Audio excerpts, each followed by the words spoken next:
Bismillah. Assalamualaikum warahmatullahi wabarakatuh. Baik, sebelum kita mulai, apa suara saya bisa didengar dengan jelas? Mudah-mudahan jelas ya.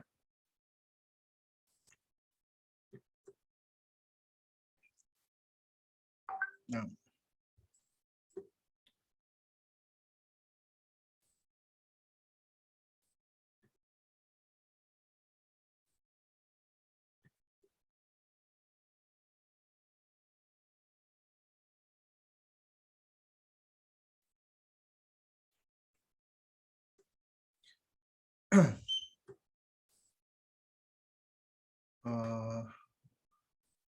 Suara saya jelas ya.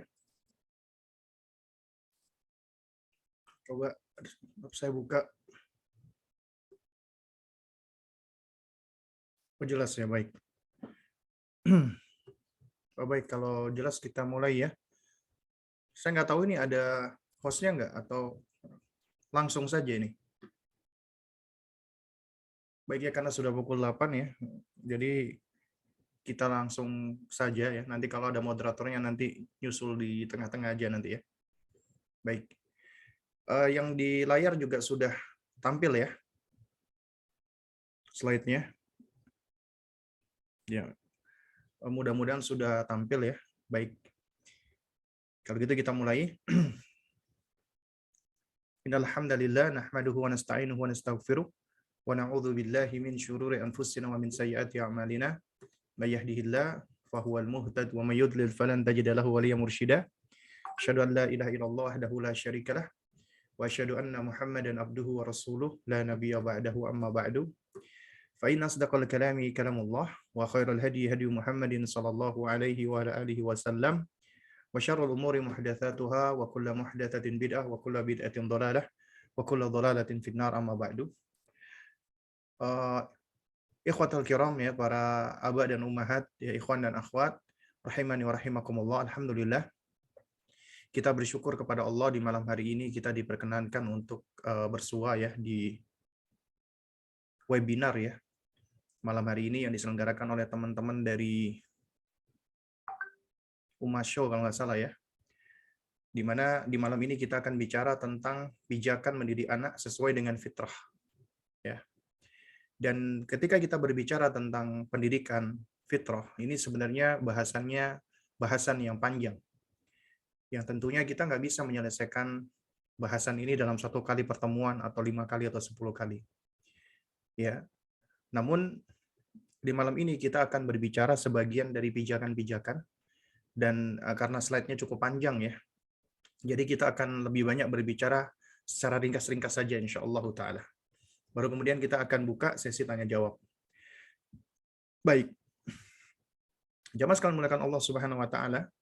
Ya, mungkin pertama ya, sebagai wawasan saja, sebagai thaqafah, ada 3 aliran utama di dalam pendidikan barat ya, karena parenting sendiri istilah dari barat ya. Namun bukan artinya semua dari barat itu kita alergi, enggak. Kita langsung antipati, tidak. Ya, kita sebagai muslim kita harus bersikap wasat dan ilmiah, objektif dan ilmiah.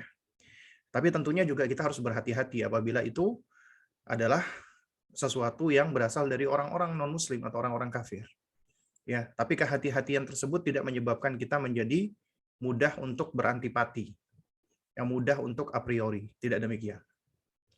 Dan di sini kita perlu ya, sebagai wacana saja, sebenarnya banyak aliran utama pendidikan ya, namun secara umum ada 3. Pertama disebut dengan aliran pesimisme atau nativisme. Ya, aliran ini itu digagas oleh seorang ya, bukan seorang ya, oleh sejumlah orang, diantaranya oleh Lombroso dan Schopenhauer ya. Nah, intinya teori pesimisme ini mereka berpendapat bahwa manusia itu ditentukan oleh hereditas, genetik. Ya. Dan lingkungan atau pendidikan itu nggak besar di dalam mempengaruhi perkembangan manusia. Jadi kalau orang tuanya jahat, anaknya jahat. Orang tuanya baik, anaknya baik. Orang tuanya perampok, anaknya perampok. Ya, jadi kurang lebih seperti itu. Nah, tentunya teori ini banyak yang menentang. Ya, diantaranya juga dari mereka sendiri, orang-orang barat. Muncullah aliran optimisme atau empirisme. Ya, mereka melakukan observasi dan mereka menolak konsep seperti ini. Nah, di antaranya ini digagas oleh seorang yang berkebangsaan Inggris bernama John Locke, ya. Dan dia berpendapat bahwasanya ya tingkah laku atau human behavior itu dipengaruhi oleh yang namanya lingkungan, pendidikan dan pola asuh. Nah, menurut John Locke, anak itu dilahirkan seperti kertas putih yang kosong tidak ada isinya. Itulah disebut dengan teori tabula rasa. Nah, teorinya John Locke ini itu tidak benar secara mutlak dan tidak salah secara mutlak. Ya, nanti kita akan singgung. Ya, jadi tidak keliru secara mutlak dan tidak salah dan tidak benar juga secara mutlak. Jadi ada rinciannya. Kemudian muncul lagi aliran konvergensi, ya, yang menghimpun atau mengkombinasi aliran ini, kedua aliran ini, pesimisme dan optimisme. Ini digagas oleh seorang bernama William Stern.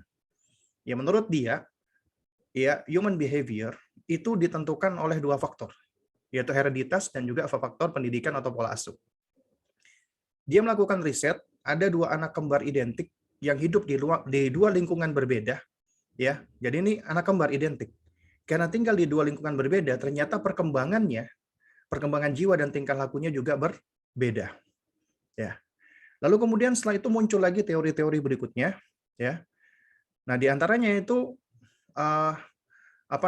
yang paling mutakhir, yang paling baru ya di antara konsep-konsep dari aliran pendidikan barat ini, ya, yaitu konsep yang menyatakan bahwasanya ketika dilakukan penelitian dan dilakukan observasi, riset terhadap anak-anak manusia, ya, akhirnya mereka sampai kepada kesimpulan bahwa sebenarnya manusia itu mereka, ya, ketika dilahirkan sudah dalam keadaan membawa kebaikan, ya.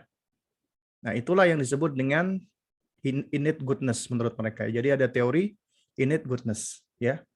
Jadi manusia itu sudah dilahirkan dengan membawa kebaikan-kebaikan, ya.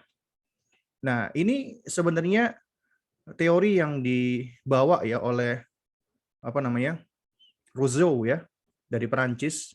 Juga sebenarnya ini pijakannya John Locke juga sebenarnya. Kalau kita baca, ya. Ya. Nah, tapi ironinya teori ini tuh disambut oleh sebagian besar kaum muslimin yang mereka awalnya ingin mencari konsep pendidikan, kemudian mereka berkiblat ke barat, kemudian mereka mendapatkan teori innate goodness ini. Nah, kemudian mereka sadar ternyata, konsep innate goodness ini sama ternyata dengan konsep fitrah di dalam Islam. Anak manusia sudah dilahirkan dalam keadaan yang membawa kebaikan gitu loh. Nah, tapi sayangnya, ya, mereka cenderung untuk memahami tentang konsep ini itu tidak dari agama dulu, tidak dari agamanya, tidak dari Islam, tapi dari orang kafir. Ya, memang hidayah di tangan Allah, ya. Cuman ini suatu hal yang cukup menyedihkan sebenarnya. Akhirnya setelah itu baru mereka berusaha untuk belajar lagi tentang konsep Islam di dalam pendidikan. Nah, tapi sayangnya sebagian dari mereka itu katanya orang Jawa gatuk-gatuk no. Ya, jadi konsepsi Islam itu yang digatukno atau diikutkan ke konsepnya mereka, bukan sebaliknya, ya, dengan sebutan fitrah tadi, ya. Makanya sekarang banyak teori-teori pendidikan yang dikaitkan dengan fitrah, padahal sebenarnya Islam itu sendiri adalah fitrah. Ini nanti akan kita bahas nih, ya. Bagaimana sih pendidikan Islam? Pendidikan Islam itu pendidikan fitrah. 14 abad yang lalu Rasulullah SAW itu sudah menjelaskan dengan tegas tentang hal ini. Sebelum orang-orang seperti William Steiner, sebelum John Locke dan yang semisalnya. Itu 14 abad yang lalu Rasulullah sudah menerangkan. Dan kita tahu wa mayantiqu anil hawa. Nabi tidak berbicara dari hawa nafsunya. In huwa illa wahyu yuha, melainkan wahyu yang Allah wahyukan kepada beliau. Konsepsi Islam tidak menetapkan bahwa manusia dilahirkan dalam keadaan pure empty, ya. Kecuali dalam hal pengetahuan atau knowledge. Iya. Manusia memang kosong dari ilmu. Dalilnya An-Nahl ayat 78. Wallahu akhrajakum min butuni ummahatikum la ta'lamuna syai'a. Allah keluarkan kalian dari rahim-rahim ibu kalian dalam keadaan kalian itu nggak punya ilmu sedikit pun. Nggak ada ilmu sedikit pun. Kita dilahirkan asalnya tuh bodoh, jahil. Tapi Allah berikan kita instrumen untuk belajar, sehingga dengannya kita memiliki ilmu. Nah, tapi kalau dikatakan manusia itu mutlak tidak memiliki isi, maka ini juga suatu hal yang tidak benar. Kenapa? Karena manusia itu sudah memiliki yang namanya fitrah, yang mereka sebut dengan innate goodness itu tadi. Ya, dan fitrah ini adalah kebaikan. Ini nanti akan kita singgung. Jadi tugas pendidikan manusia adalah untuk memelihara, menjaga, menumbuhkan, dan menyuburkan fitrah tersebut. Ya, agar tidak rusak, tidak tertutupi, dan tidak terpalingkan.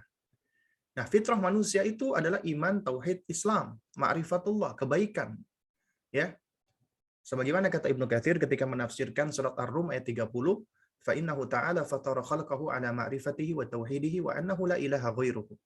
Sesungguhnya Allah menciptakan hamba-hambanya di atas ma'rifah, pengenalan kepada ya terhadap Allah, sudah juga mengimani sudah dalam keadaan mentauhidkan Allah dan meyakini tidak ada sesembahan yang hak kecuali Allah Subhanahu wa taala semata. Nah, sekarang coba ini kita singgung sedikit apa itu fitrah ya. Ini kita bahas ringkas-ringkas saja. Ya, kalau secara bahasa kata fitrah itu berasal dari kata fatara yafturu fatran. Maknanya itu dua, syaqqa, ya, membelah atau pecah, ya, atau bermakna khalaqa, menciptakan. Menciptakan artinya menjadikan sesuatu yang tadinya tidak ada menjadi ada tanpa ada contohnya. Nah, adapun kata fatara itu diulang-ulang di dalam Al-Qur'an beberapa kali. Tapi kata fitrah itu hanya disebutkan sekali di Quran. Yaitu di surat Ar-Rum ayat 30. Allah Subhanahu wa taala berfirman, "Fa'akim wajhaka lid-dini hanifa", ya, dan hadapkanlah wajahmu yang lurus kepada agama Allah. Kemudian Allah mengatakan, "Fitratallahi allati fataran nas 'alaiha". Demikianlah fitrah Allah yang Allah telah menciptakan manusia berada di atasnya. Ya la tabdila li khalqillah. Tidak ada perubahan pada ciptaan Allah tersebut.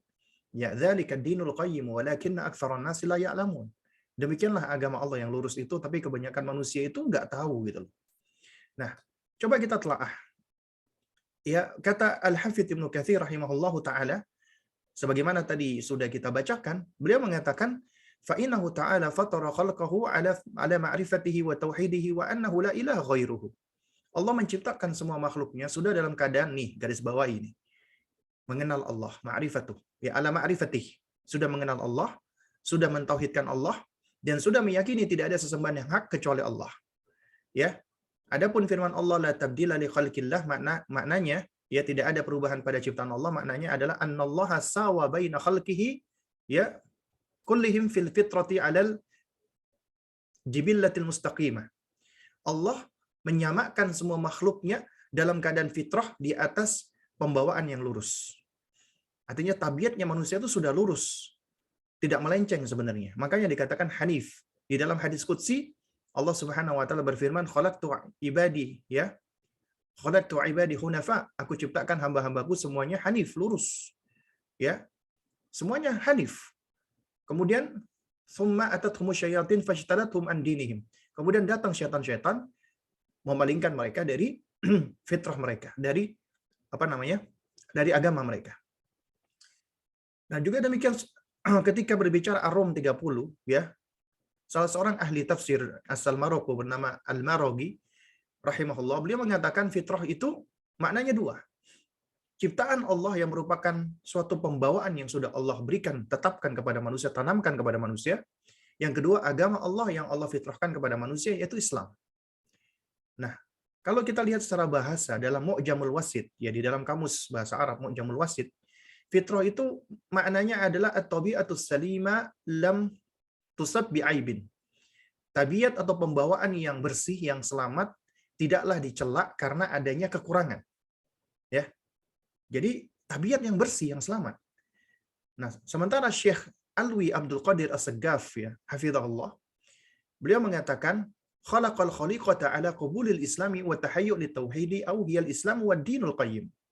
Allah menciptakan makhluk, ya. Allah menciptakan watak tabiat manusia itu untuk menerima Islam dan condong kepada tauhid. Dengan kata lain, fitrah itu sendiri adalah Islam dan agama yang lurus. Ya. Nah, jadi jamaah sekalian menggunakan Allah Subhanahu wa taala, ya, Ketika Nabi Shallallahu Alaihi Wasallam bersabda, "Kullu mauludin yuladu alal fitrati fa abawahu yuhawidanihi au yunassiranihi au yumajjisanihi." Setiap bayi itu dilahirkan berada di atas fitrah. Orang tuanya menjadikan dia Yahudi, Nasrani atau Majusi. Kata Imam Nawawi rahimahullahu taala, "Wal asra anna ma'nahu anna kulla mauludin yuladu mutahayyan lil Islam." Kata beliau. Pendapat yang paling tepat dari hadis ini tentang makna fitrah bahwa semua bayi yang lahir itu semuanya sudah memiliki kecenderungan kepada Islam. Syekhul Islam Ibnu Taimiyah rahimahullah mengatakan, "Anna tifla khuliqa saliman minal kufri 'alal mitsaqi alladhi akhadahu Allah 'ala dzurriyyati Adam hina akhrajahum min salbihi." Kata Ibnu Taimiyah rahimahullah, anak itu diciptakan selamat dari kekufuran. Gak ada yang diciptakan kufur, gak ada yang diciptakan syirik, gak ada yang diciptakan maksiat, gak ada. Selamat dari itu semua. Sebagaimana dengan perjanjian yang sudah Allah ambil kepada anak keturunan Adam alaihissalam sebelum Allah keluarkan dari sulbi mereka, yaitu di dalam firman Allah Subhanahu wa taala, ya, wa id akhadha rabbuka min bani adama min dhuhurihim dzurriyyatahum wa ashhadahum ala anfusihim alastu bi rabbikum qalu bala syahidna an taqulu yaumal qiyamati inna kunna an hadza ghafilin. Dan ingatlah ketika Rabbmu mengeluarkan keturunan anak-anak Adam dari sulbi mereka dan Allah mengambil kesaksian nih terhadap jiwa mereka. Allah berfirman, "Alastu bi rabbikum?" Bukankah aku ini Rabb kalian? Ya, qalu, mereka semua menjawab, kita semua ketika itu menjawab ketika kita berada di alam ruh, ya, bala syahidna. Iya ya Allah, betul engkau Rabb kami saksi menyaksikan, kami menjadi saksi atas hal itu. Kata Allah, "Antaqulu yaumal qiyamati inna kunna an hadza ghafilin." Ya, agar nanti di hari kiamat kalian ini tidak lagi beralasan sesungguhnya kami adalah orang-orang yang lengah terhadap hal ini. Itu tentang tauhidnya, tentang keesaan Allah, tentang tauhid. Ya, Dr. Wahbah Az-Zuhaili rahimahullah di dalam tafsirnya Al-Wajiz mengatakan ayat ini, yaitu Al-A'raf 172, menunjukkan bahwa manusia itu sudah diciptakan di atas fitrah tauhid. Tapi kemudian fitrah ini dirubah-rubah oleh akidah-akidah yang rusak yang datang setelahnya. Siapa itu yang merusak? Tidak lain dan tidak bukan, penyebab utamanya adalah orang tuanya. Makanya argumentasinya orang-orang musyrikin, orang-orang kafir, pengikut hawa nafsu, ya, dan juga yang suka mengamalkan amalan-amalan bid'ah, apa argumentasi mereka? Bal wajadna alaihi aba'ana. Kami dapatkan ini dari bapak-bapak kami, nenek moyang kami, kakek moyang kami, leluhur-leluhur kami. Allah ulang-ulangi ayat ini di dalam Al-Qur'anul Karim dalam rangka untuk menunjukkan ini loh argumentasi mereka. Argumentasi mereka adalah apa? Orang-orang musyrikin, orang-orang kafir dan pengikut hawa nafsu dan bid'ah, mereka itu argumentasinya sama. Kami dapatkan ini dari nenek moyang kami, dari kakek moyang kami, dari orang tua kami. Itu argumentasi mereka, ya.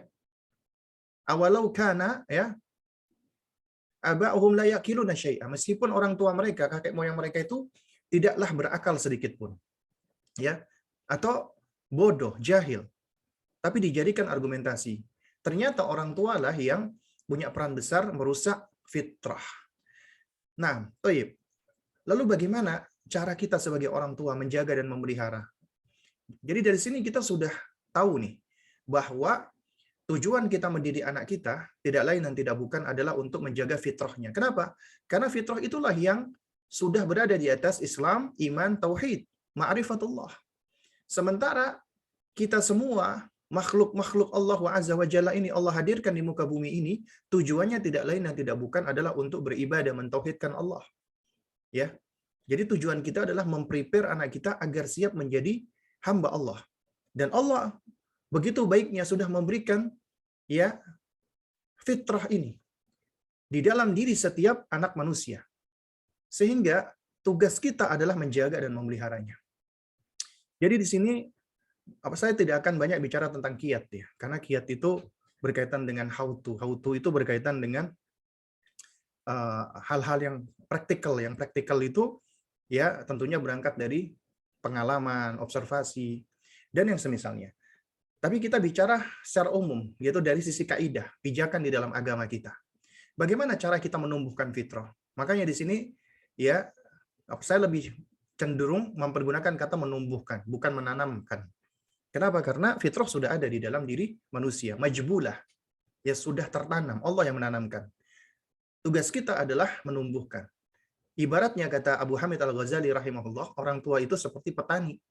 Ya, yang namanya petani, dia hanya bisa mengupayakan, menyediakan tempat pertumbuhan yang baik, dibersihkan dari kotoran-kotoran, dari hama, dari gulma, itu tasfiyah. Baru kemudian dipelihara dan dijaga, dipupuk, disirami, diperhatikan apa cahaya matahari dan seterusnya.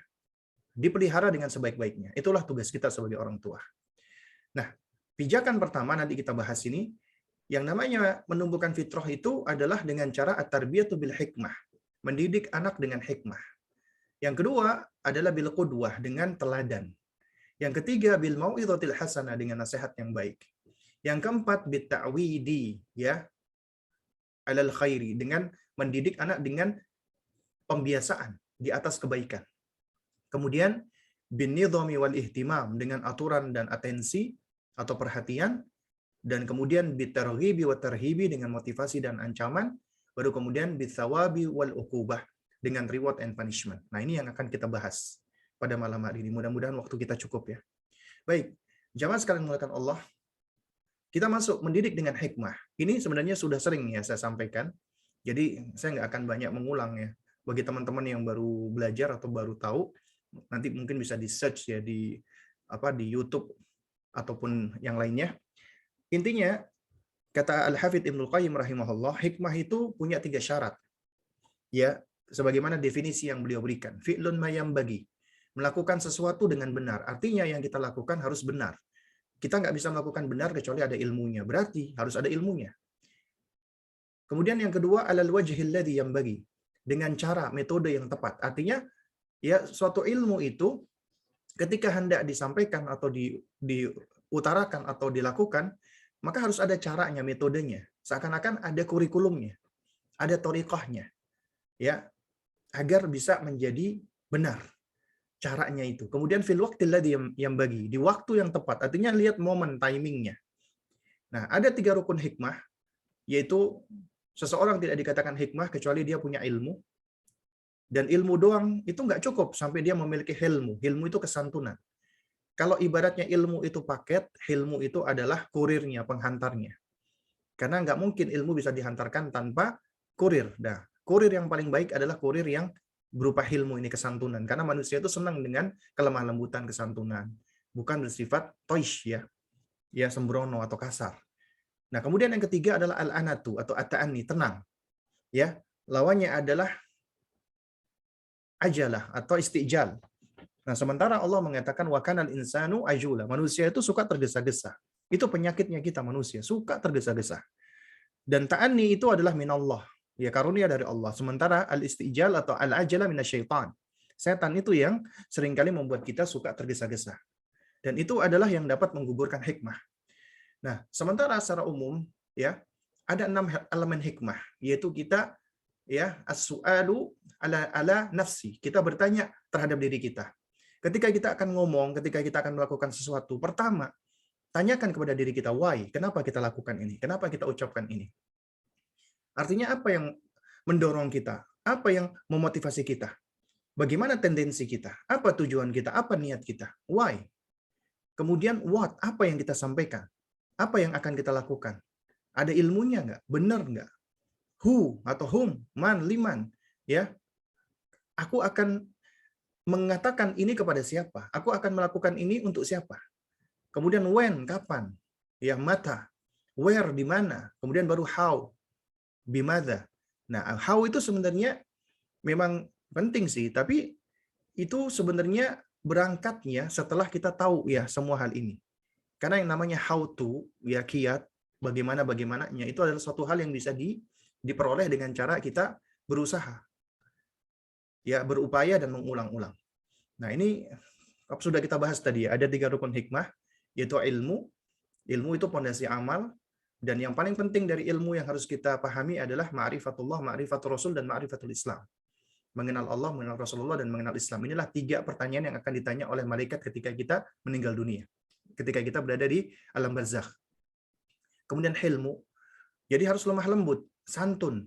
Nggak cuma nyuruh, nggak cuma ngasih instruksi, nggak cuma ngancem, apalagi sampai menvonis, labeling, tiba-tiba menghukum. Ya, sikap keras, suka labeling, suka membanding-bandingkan. Ini akan melahirkan sifat-sifat jelek pada anak. Kalau anak Anda suka bohong, suka berdusta, ya, suka maki-maki dan lain sebagainya, itu enggak lepas dari apa? Cara kita yang tidak hilmu. Kemudian baru anak tuh lemah lembut. Lemah lembut itu mengharuskan kita harus melakukan segala sesuatu itu bertahap. Qalilan-qalilan, sedikit demi sedikit, ya, tadarruj, tidak sekaligus. Dan jangan pernah mengharap semuanya instan dan mendadak. Karena kita mendidik tidak mendadak, ya. Nah, jadi di antara hikmah itu kita harus tahu nih tentang tumbuh kembangnya anak, ada fase-fasenya agar kita bisa berbuat hikmah. Nah, di dalam agama kita tentang fase perkembangan anak, ulama kita sudah melakukan pengklasifikasian, Masya Allah, ya. Di antara klasifikasi yang baik itu klasifikasi yang dilakukan oleh Al-Hafidz Ibnu Hajar Al-Asqalani di dalam Fathul Bari. Pertama, usia sibian, usia menyusu, 0 sampai 2 tahun. Ternyata ketika Allah menerangkan instrumen belajar pada manusia, selalu disebutkan Allah berurutan. Wa ja'ala lakum, ya, apa namanya? Afwan, ya. Ya. Wa ja'alakum as-sam'a wal absar wal af'idah. Allah berikan kepadamu pendengaran, penglihatan, dan pemahaman. Selalu berulang-ulang. Jadi ternyata memang yang berkembang duluan dari indera belajarnya anak manusia itu pendengaran dulu. Kemudian baru setelah itu usia gulam, ya ini gulam sebenarnya, tufulah kanak-kanak, gulam. Itu baru penglihatan udah mulai optimal, dia mencontoh, meniru, mengamati, mengobservasi, mengcopy paste. Kemudian yafi, ya, yaitu baru akalnya, kognisinya, pemahamannya sudah mulai berkembang, baru kemudian hazawar 10 sampai usia balik. Ya ini hal yang perlu kita ketahui. Lalu kemudian, ya jamaah sekalian, ya ini baru kita masuk nih contoh bagian dari kiat nih ya, kita singgung nih. Jadi usia bayi, Anda punya bayi 0 sampai 2 tahun, maka di usia Anda memperbanyak tasmi', memperdengarkan kalimat thayyibah. Anda bacakan Al-Qur'an, Anda banyak menyebut lafzul jalalah Allah, Allah Ar-Rahman, Ar-Rahim, Al-Malik, Al-Quddus, As-Salam, Al-Aziz, Al-Jabbar. Kemudian kalimat-kalimat thayyibah, terutama kalimat tauhid, la ilaha illallah, la ilaha tahlil. Kemudian zikir-zikir, ya, tasbih subhanallah, Allahu akbar, alhamdulillah, astaghfirullah. Anda biasakan, ya, perdengarkan berulang-ulang, itu bermanfaat buat anak. Kemudian juga Anda doakan di hadapan anak, ya. Jadi ketika anak lagi tidur, Anda sholat, Anda sujud, Anda berdoa. Juga Anda berdoa di hadapan anak. Pakai bahasa yang Anda pahami, nggak apa-apa. Nah, mudah-mudahan engkau menjadi seorang yang alim, seorang yang saleh. Kemudian Anda nasihati sambil apa, ibu-ibu ya misalnya, sambil menyusui, mudah-mudahan engkau akan menjadi orang-orang yang berguna, orang-orang yang berbakti, ya. Jadi sudah terbiasa dia dengan kalimat-kalimat baik. Kemudian di usia gulam, ya, jadi dia sudah mulai berkembang nih juga apa kemampuan berbicaranya, maka perbanyak talqin, sama seperti tadi tasmi', tapi ini sekarang kita minta dia mengulang-ulangi perkataan kita. Terutama kalimat tauhid nih, la ilaha illallah, ulang-ulangi. Kemudian talqin dengan surat-surat pendek, Al-Fatihah, Al-Ikhlas, An-Nas, Al-Falaq, Al-Kautsar, dan seterusnya. Ya, tapi pelan-pelan ya, satu persatu. Kemudian zikir-zikir dan doa-doa pendek. Kemudian mulai ajarkan adab. Cara pengajaran adab nanti akan kita bahas ya di slide berikutnya. Jadi kurang lebihnya harus bertahap. Kemudian berikan qudwah, ini penting sekali. Kaidah di dalam pendidikan nanti juga akan kita singgung di slide berikutnya. Kemudian ya ajarkan pondasi daripada semua hal, yaitu tauhid. Ajarkan tauhid rububiyah, uluhiyah, dan asma wa sifat. Ini pun juga ada bahasannya. Kemudian di usia yafi 7 sampai 10 tahun, ya. Maka ini kita sudah mulai masuk untuk menstimulasi anak-anak kita dengan jalan logika, dengan rasionalitas. Ya, mulai dengan ma'rifatullah. Ya, setelah sebelumnya kita fokus untuk mendidik hati di usia yafi, maka kita mulai lagi untuk menstimulasi, ya, dengan cara mengajak dia untuk mengobservasi ciptaan Allah dengan metode tanya jawab, ya, soal wa jawab, murojaah, berkisah. Kemudian dorong motivasi dia untuk ibadah dan kenalkan sejumlah ibadah, wudu, sholat, doa, ya. Kemudian menghafal dan tadabbur sejumlah ayat-ayat Al-Qur'anul Karim. Kemudian di usia hazawar 10 sampai tahun sampai balik, ya. Maka udah lebih kenalkan lagi lebih detail tentang Allah dari observasinya, tanya jawab murojaah, menjelaskan nama dan sifat-sifat Allah yang sempurna. Dan ini sudah boleh diancam-ancam anak di usia ini 10 tahun untuk menumbuhkan khauf. Jadi boleh diancam dan boleh diberikan hukuman. Karena Nabi SAW mengatakan, وَضْرِبُهُمْ عَلَيْهَا وَهُمْ أَبْنَاءُ عَشْرٍ. Pukul mereka kalau nggak salah di usia 10 tahun. Ya, kemudian juga ya dorong mereka untuk menghafal dan tadabbur lebih intens Al-Qur'an, dan kita melakukan pendekatan dengan mereka itu sebagai sahabat. Ya. Nah, lalu kemudian kita masuk ke pijakan yang kedua. Tadi pijakan yang pertama apa? Mendidik dengan hikmah. Sekarang mendidik dengan teladan, dengan uswah. Ini kaidah pendidikan yang penting. Karena anak-anak kita belajar pertama kali itu dengan cara muhakah, kata para ulama kita. Muhakah itu mimikri, meniru. Ya. Nah, oleh karena itu Anda harus mengawali ya dari diri Anda sebagai orang tua. Ya, Anda harus paham tentang peran Anda sebagai orang tua. Artinya Anda harus ya jujur, tulus ya. Kemudian jangan lupa anak itu adalah hasil berdua. Sebab Allah menghadirkan anak Anda adalah dari Anda dan istri atau Anda dan suami. Karena itu harus ada kerjasama, ta'awun. Jaga keharmonisan, jaga kekompakan. Karena seringkali rusaknya kekompakan dan keharmonisan suami istri itu menjadi biang kerok ya pendidikan yang berantakan. Kemudian berhati-hati di dalam berucap dan berbuat ya, terutama di hadapan anak-anak. Termasuk juga suka memberikan janji, mem-PHP anak, tapi tidak diberikan atau maksudnya tidak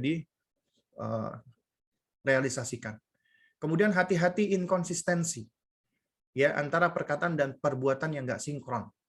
Ya, yang kita sampaikan apa, yang kita tunjukkan apa. Contoh misalnya, ya, seorang ayah atau ibu ketika memarahi anaknya yang suka teriak-teriak. Orang tuanya udah pusing nih, ini anak teriak-teriak terus. Akhirnya dia juga marah. Kemudian orang tuanya ngomong, ya kamu diam kamu. Abi sama Umi nggak suka anak yang marah-marah, nggak suka anak yang teriak-teriak. Nah sementara Abi sama Uminya itu teriak-teriak. Jadi itu inkonsistensi. Anak akan melihat orang tuanya teriak-teriak, tapi yang dia dengarkan adalah orang tuanya nggak suka anak yang teriak-teriak. Maka terjadi inkonsistensi. Ya, kemudian ikat anak dengan figur-figur mulia seperti para nabi, para sahabat, para ulama dengan banyak berkisah. Ya, jadi berkisah itu salah satu metode yang sangat efektif ya, apalagi dalam rangka untuk mendidik anak dengan keteladanan. Nah, maka itu akan menjaga fitrahnya mereka. Kemudian baru mendidik dengan nasihat. Ya, al-mau'izah. Nah, untuk mendidik dengan nasihat itu alhamdulillah ya, Allah Subhanahu wa taala sudah memberikan kita figur-figur contoh seperti Luqman alaihissalam, seperti Nabi Yakub, Nabi Ibrahim. Itu kalau kita pelajari metode mereka itu mengawali dengan sentuhan hati, menyentuh hati dulu, menyentuh perasaan, bersifat afektif dulu. Sebelum akhirnya mereka memberikan nasihat. Lalu kemudian mereka akhiri biasanya dengan menyentuh akal atau kognitif, diberikan alasannya. Contoh misalnya, Luqman ketika mengatakan, Ya bunayya, la tusyrik billah. Nah, janganlah engkau menyekutukan Allah. Ya, kenapa? Nah, jadi ini kenapanya penting ini. Ini argumentasinya ini. Ya illah. Ya, karena kita seringkali cuma nyuruh, cuma ngasih perintah, nggak ngasih alasan. Yang penting ikutin Umi gitu kan. Ya padahal itu nggak benar seperti itu. Ya, padahal harus kita jelaskan alasannya. Ya, La tusyrik billah inna syirka la dzulmun adzim. Karena sesungguhnya kesyirikan itu adalah termasuk kezaliman yang besar. Ya. Juga sama misalnya, ketika Luqman memberikan nasihat anaknya untuk sholat. Ya bunayya aqimis sholata wa'mur bil ma'rufi wanha 'anil munkar wasbir 'ala ma asaba. Inna dzalika min azmil umur. Nah, itu alasannya inna dzalika min azmil umur. Wahai nak, salatlah, amar ma'ruf nahi mungkarlah, dan bersabarlah ya atas apa yang menimpa engkau. Kenapa? Sesungguhnya demikian itu adalah termasuk perkara yang besar, yang agung ya. Jadi ini termasuk hal yang penting. Inilah ya karakter atau sifatnya orang-orang soleh, para nabi dan para rasul. Bahkan juga ketika Luqman mengajarkan tentang adab kepada anaknya, Luqman mengatakan wala tusair khaddaka linnasi wala tamshi fil ardi marahan. Ya, janganlah engkau memalingkan wajahmu nak dari manusia karena sombong, dan janganlah kamu berjalan di muka bumi dengan arogan. Innallaha la yuhibbu kulla mukhtalin fakhur. Itu alasannya. Alasannya diikatkan dengan Allah. Sesungguhnya Allah nggak suka dengan orang-orang yang sombong lagi membanggakan diri. Juga ketika Luqman memberikan perintah ini kan larangan perintah, larangan perintah. Ini penting nih. Ya. Kalau yang tadi kan larangan, janganlah kamu memalingkan wajah. Kemudian setelah itu Luqman memberikan kalimat perintah imperatif. Waqsid fi masyik, ya. Waghdud min sautik, ya. Hendaknya engkau bersederhana di dalam berjalan. Lunakkanlah suaramu. Kenapa? Inna ankaral aswati la sautul hamir. Karena sesungguhnya sejelek-jelek suara adalah suaranya keledai. Nah, diberikan tamtsil. Masya Allah. Ya. Jadi dari sini kita bisa memperhatikan ya bagaimana ya para orang-orang soleh yang Allah abadikan di dalam Al-Quran ya. Bahkan juga kita lihat ini tentang kisahnya Nabi Yusuf alaihissalam. Ketika Nabi Yusuf alaihissalam mimpi, itu qala Yusuf li abihi ya abati inni ra'aitu ahada asyara kaukaba wasyamsa wal qamara ra'aituhum li sajidin. Ingatlah ketika Yusuf berkata kepada ayahandanya, wahai ayahanda, sungguh aku mimpi lihat 11 bintang, matahari dan bulan semuanya sujud kepadaku. Jadi beliau ingin menyampaikan mimpinya karena bapaknya ahli takbir mimpi. Ya. Kemudian apa kata bapaknya? Yakub alaihissalam. Ya, qala beliau menjawab, bukan ditakbir mimpinya, tapi diberikan nasihat. Ya bunayya, wahai nak, la taqsus ru'yaka ala ikhwatika. Jangan kamu ceritakan ya mimpimu itu kepada abang-abang kamu. Kenapa? Nah, ini alasannya. Fayakidu laka kaida. Nanti mereka akan membuat tipu daya kepada kamu. Kemudian diterangkan lagi, inna syaitana lil insani aduwwum mubin. Sesungguhnya syaitan itu adalah musuh yang jelas bagi manusia. Ya. Dan masih banyak lagi contohnya. Jadi kalau kita perhatikan, itu bagaimana metode mereka menyentuh hati dengan sapaan yang baik. Ya bunayya, wahai nak. Ya. Jadi baru kemudian memberikan konten nasihatnya. Baru kemudian menyentuh akalnya. Itu caranya. Ya. Lalu kemudian di dalam memberikan nasihat, maka sebelum nasihat itu kaidahnya adalah dahulukan qudwah hasanah, uswah hasanah dulu sebelum mau'idhah hasanah. Kaidahnya adalah al-uswatul hasanah muqaddamah ala mau'idhatil hasanah. Contoh yang baik lebih didahulukan daripada nasihat yang baik. Ya. Karena anak lebih dipengaruhi dengan apa yang mereka lihat daripada apa yang mereka dengar. Kemudian ketika memberikan nasihat, itu enggak monoton. Kita belajar dari Rasulullah. Rasulullah ketika memberikan nasihat itu luar biasa. Ini kalau dibahas memang panjang. Nabi memberikan cara dengan ya al-as'ilah wal ajwibah, tanya jawab. Kadang-kadang Nabi bermain teka-teki, kadang-kadang Nabi bercerita atau berkisah, ya. Dan kemudian juga di antara mendidik anak dengan nasihat, ya, itu kita bisa membuat slogan-slogan atau syiar-syiar dari potongan ayat atau hadis. Kita ulang-ulang, kita dengarkan, kita baca dan suruh dia menghafal. Misalnya, kita ajarkan innamal a'malu binniyat, ya. Dia ulang-ulang, sesungguhnya amalan tergantung dari niatnya. Sesungguhnya amalan tergantung pada niatnya, ya. Misalnya begitu. Atau misalnya hadis Nabi la taghdab, janganlah engkau marah gitu. Ya, itu diantara kita jadikan mulai dari hal-hal kecil yang ringkas-ringkas sebagai slogan sehingga bisa menjadi ya semacam bagian dari kehidupan mereka itu, moto kehidupan mereka. Nah, sekarang baru kita masuk ke kaidah atau pijakan yang ketiga. Mendidik anak dengan apa? Dengan dengan pembiasaan. Ya. Dengan ta'wid. Bita'wid, mendidik anak dengan pembiasaan. Nah, jamaah sekalian muliakan Allah Subhanahu wa taala.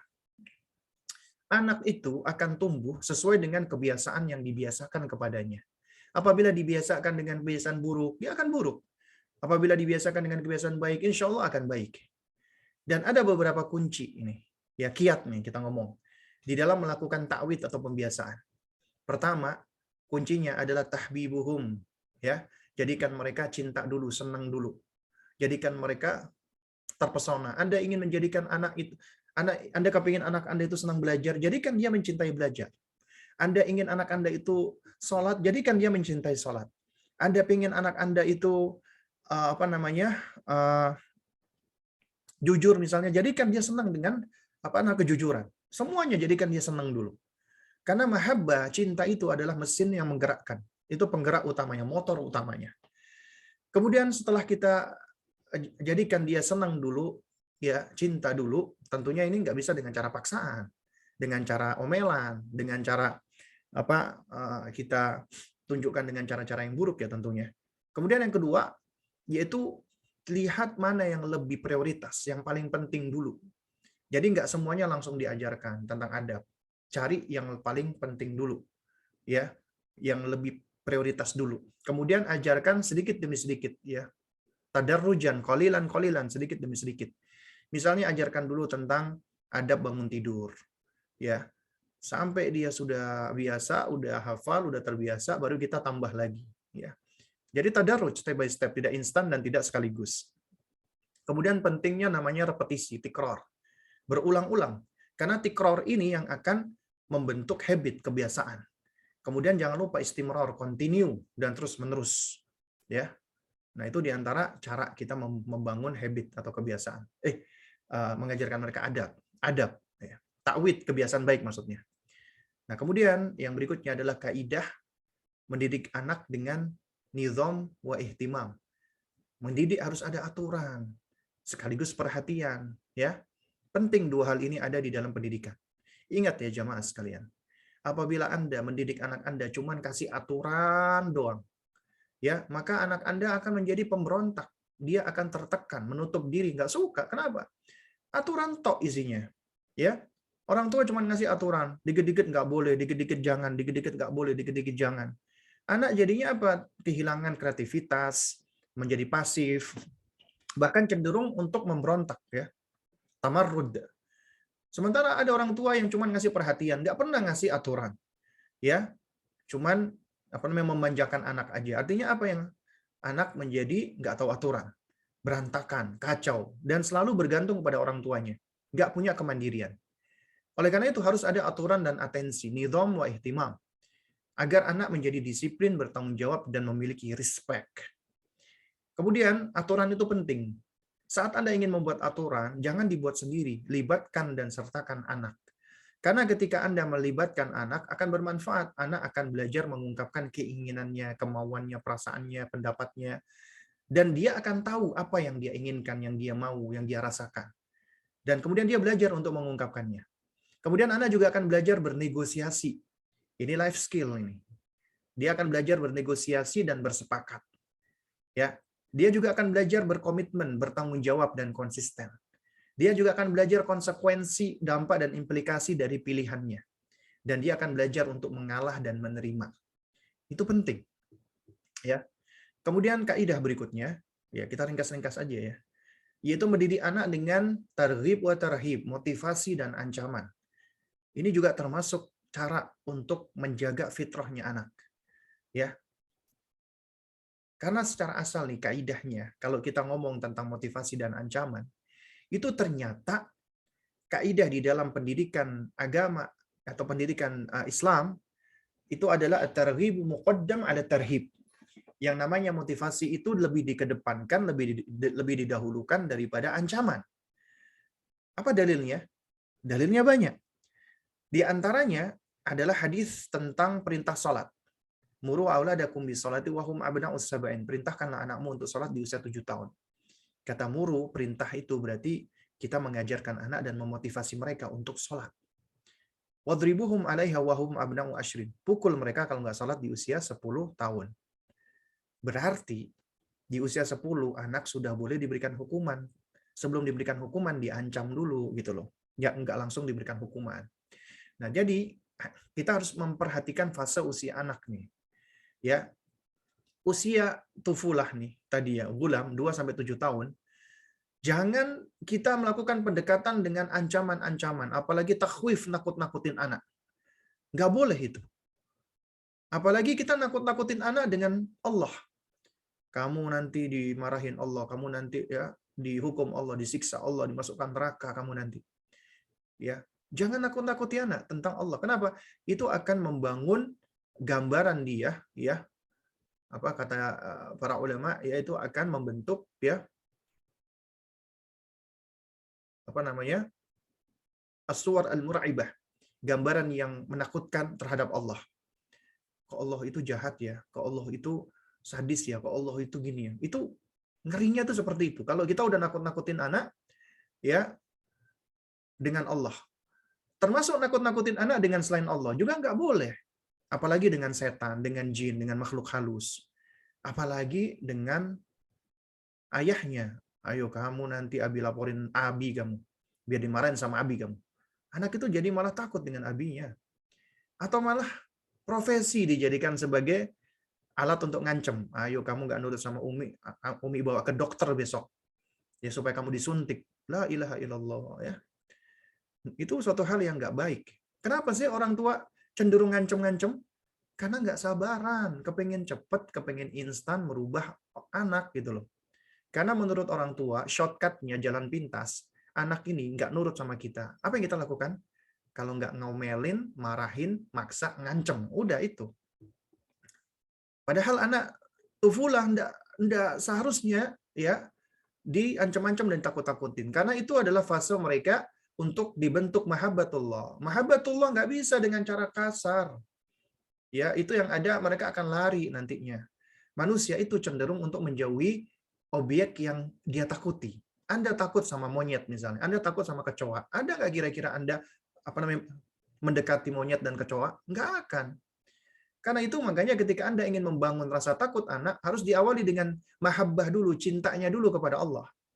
Agar rasa takutnya itu takut yang khasyah, yang benar, takut dari ilmu, takut dari pengagungan, takut dari cinta. Takutnya itu bukan menyebabkan orang menjauh, tapi malah mendekat. Takut yang sifatnya segan. Ya, bukan takut yang membuat orang menjadi lari gitu loh. Kemudian di usia Yafi 7-10 tahun sampai 10 itu kita fokuskan, kita prioritaskan dan kita tekankan untuk memberikan motivasi, dorongan dan alwaat janji-janji balasan dari Allah. Seperti surga, kebaikan, pahala. Agar anak terbentuk, apa yang dia lakukan ini adalah mengharap balasan dari Allah, raja. Kemudian baru di usia hazawar 10 sampai 15 atau 14 atau balik baru boleh diberikan ancaman sesuai dengan kebutuhan. Boleh ditakut-takuti dengan siksa Allah. Boleh kita ceritakan kisah-kisah orang-orang yang menentang Allah. Azabnya Allah, hukuman Allah begitu pedih. Boleh di usia 10 tahun. Jangan dibalik. Masih 3 tahun, 4 tahun udah diceritakan tentang apa azabnya Allah Subhanahu wa taala. Jangan, ya. Kemudian sampaikan ayat dan hadis yang berisi balasan bagi kebaikan dan ancaman ya bagi keburukan. Jadi kita selalu berusaha untuk membawakan dalil ya. Dalil kita itu Al-Qur'an dan Sunnah. Ya, nah, kemudian yang berikutnya adalah mendidik anak dengan reward and punishment ya. Ini kita udah menuju ke bagian akhir dari slide kita. Dengan thawab wa iqab, reward and punishment. Tapi ingat di sini ada kaidahnya. Yaitu sebelum kita menerapkan ini, maka dahulukan pendekatan apresiasi dan reward sebelum memberikan hukuman. Sebelum Anda menghukum anak, maka apresiasi dulu. Kenapa? Tadi alasannya, anak itu asalnya berada di atas fitrah. Kebaikan. Anak berarti nggak ada yang buruk, nggak ada yang jelek, nggak ada yang nakal. Nggak ada. Kenapa dia buruk, jelek, dan nakal? Karena terpengaruh oleh lingkungan. Niru-niru, atau dia mencontoh. Karenanya ketika anak berbuat keburukan, bisa jadi karena dia belum tahu itu buruk gitu loh. Karena dia belum tamyiz. Makna tamyiz itu artinya adalah anak yang sudah bisa yumayyizu bainas shawab wal khata', mana yang baik, mana yang buruk, mana yang benar, mana yang salah, mana yang berbahaya, mana yang bermanfaat. Itu anak mumayyiz. Umumnya anak-anak yang belum mumayyiz ya, terutama di bawah 7 tahun belum ngerti. Sehingga ketika dia melakukan kesalahan itu asalnya dia belum tahu karena dia memang asalnya manusia jahil, bodoh. Anak kita demikian juga kita belum tahu karenanya sebelum diberikan hukuman ya kita pastikan dulu dia udah ngerti nggak. Makanya didahulukan nasihat, ditegur dulu dengan cara baik. Nah, kemudian orang tua jangan cuma ngelihat kesalahan, keburukan. Kalau salah ditegur baru dihukum. Kebaikan anak lupa, kita tutup mata. Padahal ya setiap kebaikan yang mereka lakukan, maka kita harus hargai itu proses. Mereka juga akan senang untuk melakukan kebaikan, apresiasi dan reward. Dahulukan ini sebelum kita memberikan hukuman. Kemudian di dalam menilai, menvonis, menghukumi, kaidahnya adalah bedakan antara fi'il dengan fa'il, antara perbuatan dengan pelaku. Harus dibedakan. Karena kaidahnya tidaklah setiap orang yang jatuh kepada keburukan maka dia langsung dicap orang yang buruk. Ini kaidah seringkali didengung-dengungkan oleh ulama kita.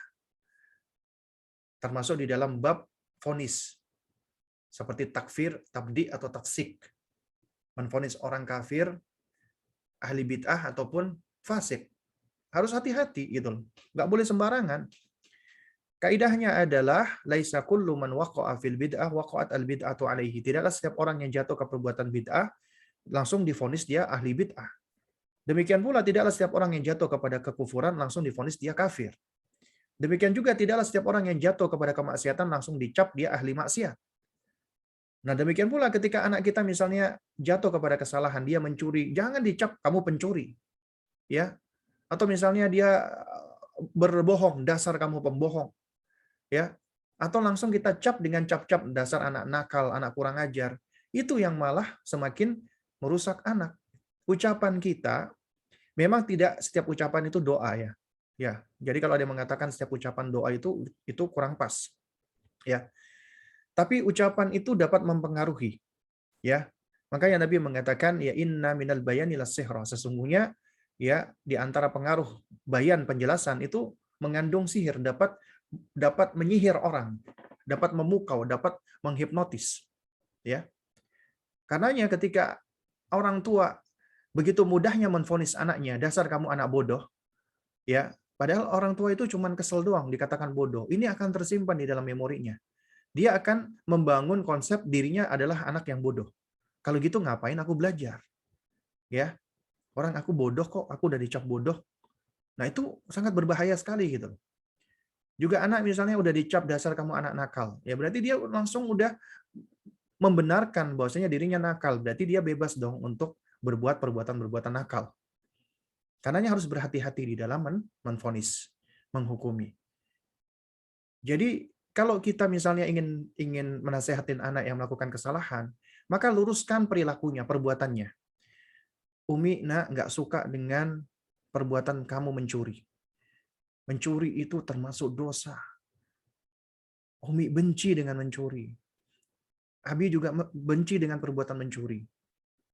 Nah, karena itu Abi sama Umi sayang sama kamu. Abi sama Umi nggak kepingin kamu menjadi pencuri. Ya, jangan kamu ulangi lagi nak ya, jangan mencuri nak. Abi sama Umi sayang sama kamu. Ya seorang muslim tidaklah sepatutnya mencuri. Nah, seharusnya demikian. Jangan langsung dasar kamu pencuri kamu. Abi sama Umi kurang apa? Kok bisa-bisanya kamu mencuri? Oh, dasar tukang colong kamu. Bisa kita marah-marah gitu loh. Menghukumi mereka, menvonis mereka. Itu berbahaya. Kemudian juga ketika memberikan hukuman sebagaimana reward, itu juga bertingkat dan bervariasi. Nggak bisa disamakan, digebiah-uyah, digeneralisir. Karena setiap perbuatan itu ada jenisnya. Ada jinsul amal namanya, jenis perbuatan. Dan itu bertingkat-tingkat dan berbeda-beda. Ada juga sang pelaku. Sang pelaku itu juga tergantung dengan usianya, kemampuan bernalarnya, kondisinya. Karena itu makanya nggak bisa kita langsung menerapkan dengan begitu saja, ya. Maka kita harus lihat sesuai dengan kondisi. Dan ini mengharuskan kita juga harus berilmu, kita hikmah. Terakhir dari bahasan kita adalah jangan pernah lupa berdoa kepada Allah Subhanahu wa taala. Ya. Jangan pernah lupa berdoa. Kalau Anda benar-benar sayang dengan anak Anda, maka jangan pernah melupakan untuk kita melangitkan doa-doa kebaikan bagi anak kita. Karena sejatinya kita nggak sanggup menjadikan anak kita itu baik. Kita nggak sanggup menjadikan anak kita itu soleh. Kita nggak sanggup untuk menjadikan anak kita itu seperti yang kita inginkan. Siapa yang sanggup? Allah.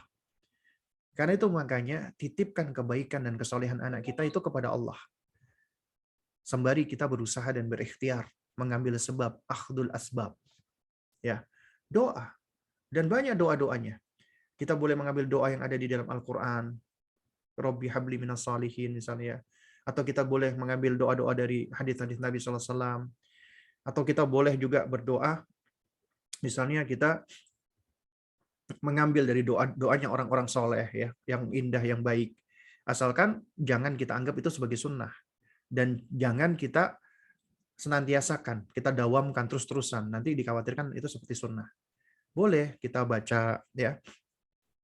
Kemudian juga boleh kita berdoa dengan bahasa yang kita pahami, dengan bahasa kita, bahasa Indonesia. Malah itu kalau misalnya lebih menjiwai akan lebih baik gitu loh. Ya, daripada membaca doa-doa yang sudah ada tapi ternyata nggak ngerti yang dibaca apa, ya, atau kurang begitu menjiwai, ya. Nah, jadi di antara doanya adalah ya, Rabbi as'aluka minal khairi ma ta'lamu bihi anta wa la a'lamu bihi ana. Wahai Rabbku, aku meminta kepadamu kebaikan yang engkau ketahui sementara aku nggak tahu. Wa a'udzubika min kulli syarri, ya, min kulli, ya, apa namanya? Syarri ta'lamu bihi anta wa la a'lamu bihi ana. Dan aku berlindung kepadamu dari keburukan yang engkau tahu sementara aku tidak mengetahuinya. Ya, was'aluka tsabat. Aku meminta kepadamu keteguhan, wasidqa, kejujuran, wal iman, iman dan amal saleh. Ya. Jadi ketika Anda berdoa, kaidahnya adalah ketika meminta kebaikan, sebelum meminta kebaikan untuk orang lain termasuk anak kita, untuk diri kita dulu. Itu kaidahnya. Ya, jangan langsung mendoakan kebaikan untuk orang lain. Kemudian kita melupakan diri kita. Karena diri kita juga berhak untuk mendapatkan kebaikan. Karena yang paling dekat dengan diri kita, sosok tersebut adalah diri kita sendiri. Dan diri kita ini adalah titipan dari Allah. Allah titipkan kepada kita untuk kita jaga. Karena yang harus kita jaga dan kita pelihara pertama kali diri kita. Itulah sebab Allah berfirman, Ku anfusakum wa ahlikum naro. Jagalah dirimu pertama kali, baru kemudian keluargamu. Makanya diajarkan selalu doa, itu tidak melupakan diri kita. Robbi ghufirli wali walidayya. Ya. Jadi untuk diri kita terlebih dahulu, baru kemudian orang-orang kita yang terdekat. Kemudian ketika berdoa jangan lupa untuk mengawali dengan memuji Allah, bertahmid, bersyukur atas karunia Allah. Kemudian juga jangan lupa haknya Rasulullah bersolawat. Kemudian jangan lupa beristighfar, mohon ampun kepada Allah. Karena kita banyak kesalahannya, banyak dosanya. Ya, baru kemudian kita menyampaikan hajat kita. Jangan langsung tiba-tiba minta, ya Allah, tolonglah aku ya Allah. Ya, itu adabnya adalah kita menyanjung Allah dulu. Ya Allah, ya Rabbku, Engkau adalah penolongku. Satu-satunya yang bisa menolongku adalah Engkau. Tidak ada satupun makhluk yang bisa menolongku kecuali Engkau. Ya, dengan pujian-pujian dulu. Jangan langsung doa, ya Allah, bantulah aku, amin, selesai. Ya. Ya ini bukannya apa namanya terlarang secara mutlak, enggak, tapi kurang adab gitu loh terhadap Allah. Kita ini menghadap Allah, meminta kepada Allah, maka harus punya adab dong gitu loh.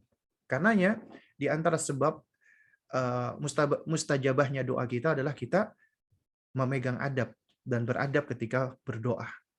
Ya. Wallahu taala alam shawab ya. Mudah-mudahan yang sedikit ini bisa memberikan manfaat ya. Ini udah pas pukul 9. Untuk berikutnya mungkin ada tanya jawab ya. Jadi coba saya lihat dulu di sini di chat ya. Ya. Mudah-mudahan sudah ada pertanyaan. Juga bagi teman-teman yang ingin bertanya langsung juga silakan ya bisa raise hand. Nah.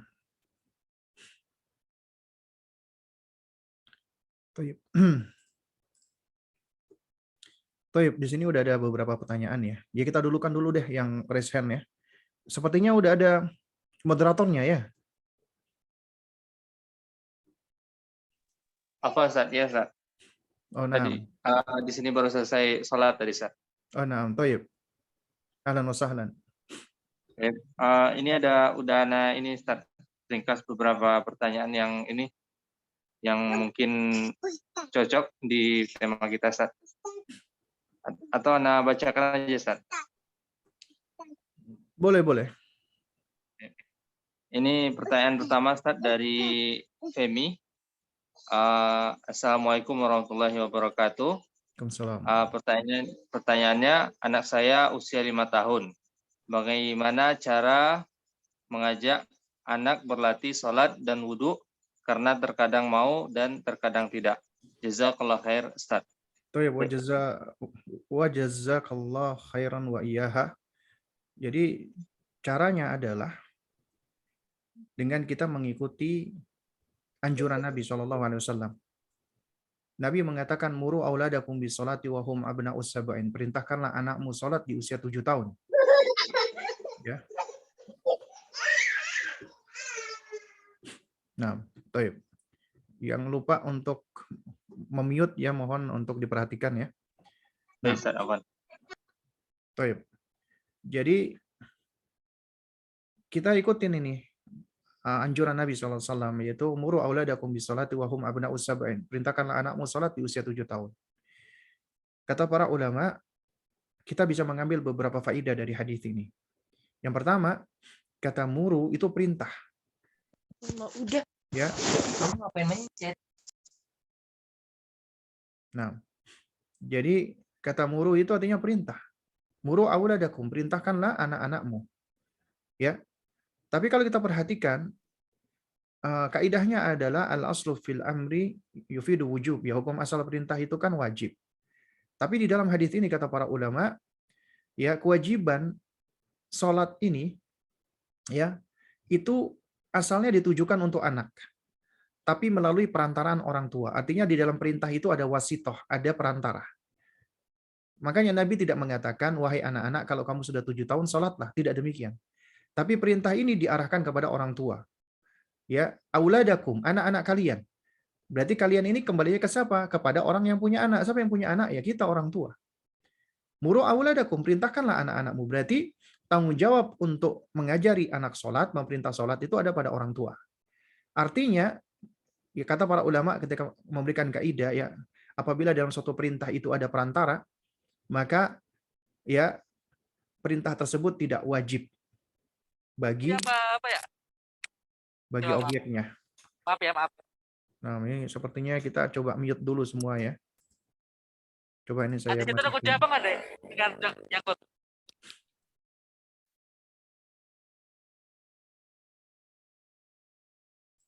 Nah, Toyib ya. Jadi ini dihitungkan dulu ya. Kita matikan dulu mute-nya. Soalnya kadang-kadang banyak yang nggak sadar nih.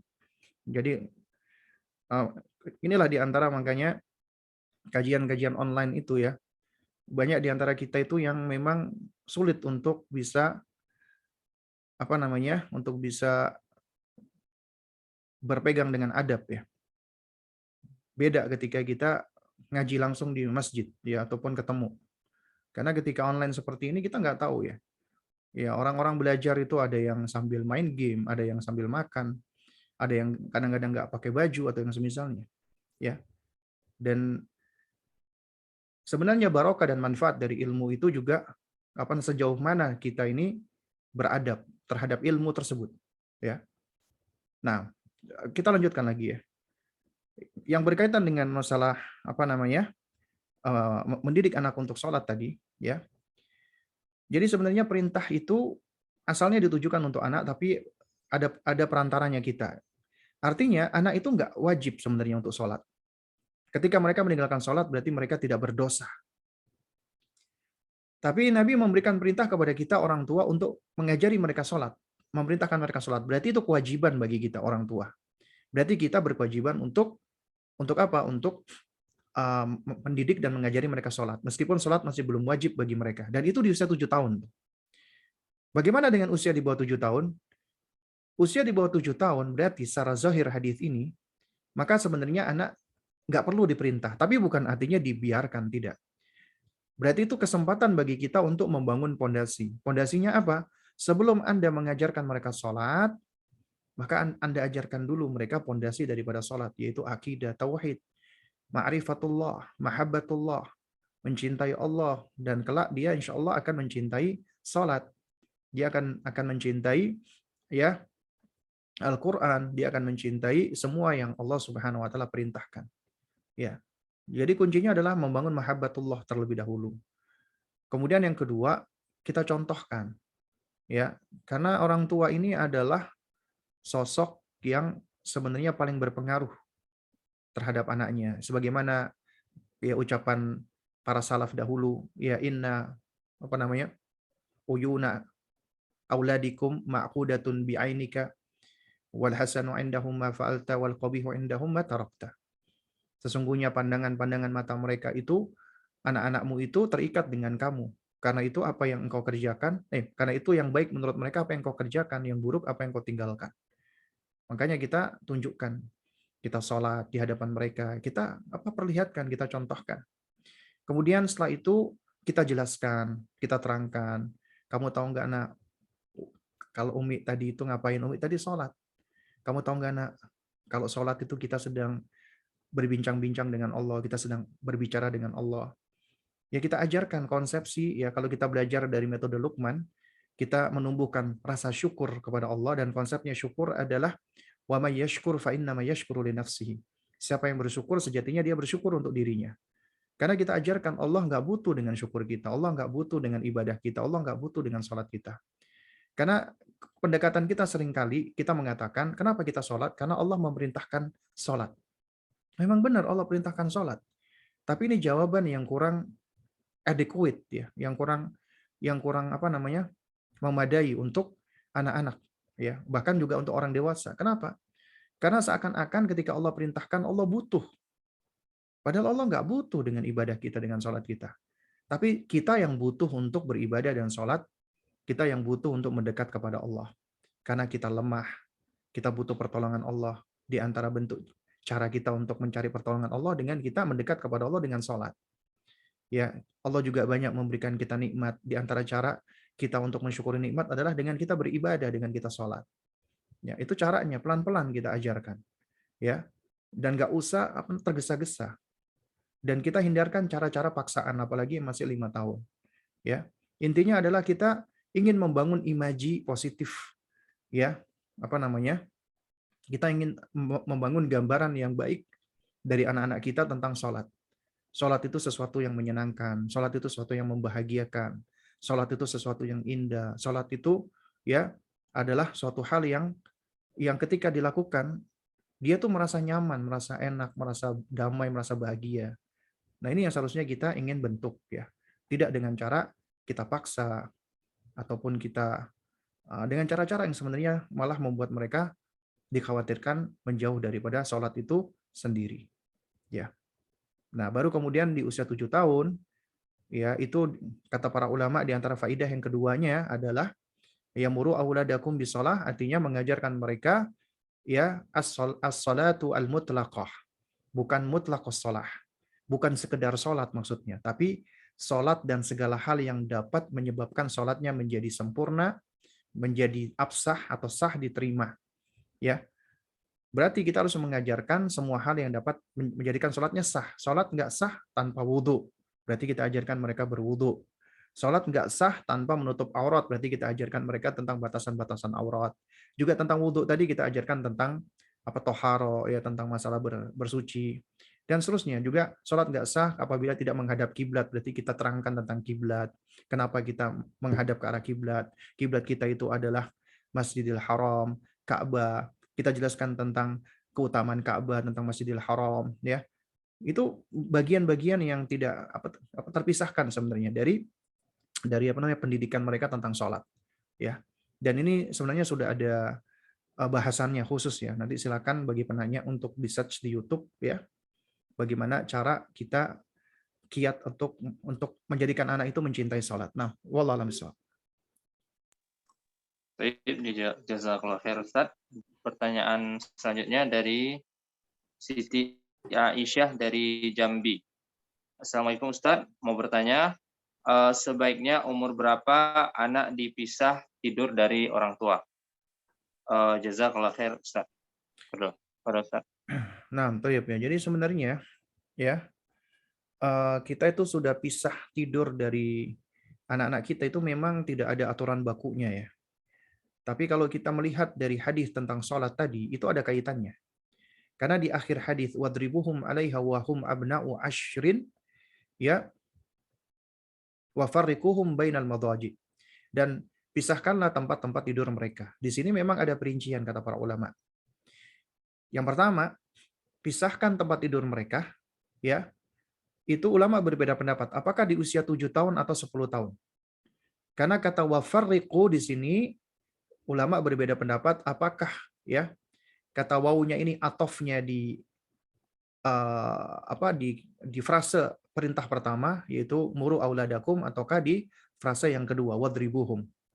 Wallahu a'lam bishawab, yang lebih tepat ya, dari ilmu bahasa itu adalah di usia 10 tahun. Karena apa? Atofnya itu dengan frase yang paling dekat dengannya, yaitu wadribuhum. Jadi di 10 tahun, tapi di 7 tahun hendaknya sudah dibiasakan untuk pisah. Kemudian yang kedua, ya, ketika memisahkan itu kita perlu melihat antara anak perempuan dengan anak laki-laki dan anak laki-laki, atau anak perempuan dan anak laki-laki. Hendaknya anak perempuan dan anak laki-laki itu dipisahkan beda kamar. Apabila memang kita punya kamar yang memadai. Adapun anak laki-laki boleh satu kamar, tapi kita berikan dengan 2 kasur yang berbeda. Kalau memang memungkinkan. Kalau tidak memungkinkan, misalnya rumahnya bukan rumah yang gede, maka bisa disekat dengan bantal. Ya. Artinya boleh tidur satu kasur. Apabila sempit misalnya, maka setidaknya jangan dalam satu selimut. Karena kita berupaya untuk apa? Untuk memisahkan. Lalu bagaimana dengan orang tuanya? Apakah orang tua juga termasuk? Ya memang kalau dari zahirnya memang tidak disebutkan orang tua. Ya, tapi ya secara asal kalau dengan mereka sendiri juga harus dipisah, maka hendaknya juga orang tua tidak tidur bareng dengan anak-anak, kecuali apabila ada kondisi-kondisi tertentu. Ya, boleh orang tua misalnya tidur mulai dari bayi itu diletakkan di tempat yang berbeda, di kasur yang berbeda. Misalnya ada kasur khusus bayi, itu boleh. Ya, malah sebenarnya juga secara secara ilmu dari perkembangan anak itu juga baik ya.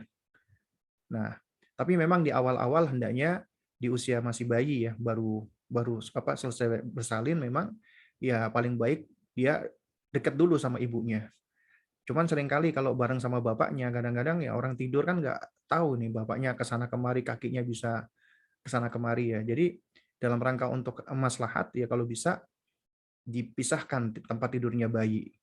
Kalau bayi sudah dipisah, maka tentunya sampai usia-usia berikutnya tidak tidur dengan orang tuanya. Kenapa? Karena itu untuk melatih kemandirian dan keberanian anak.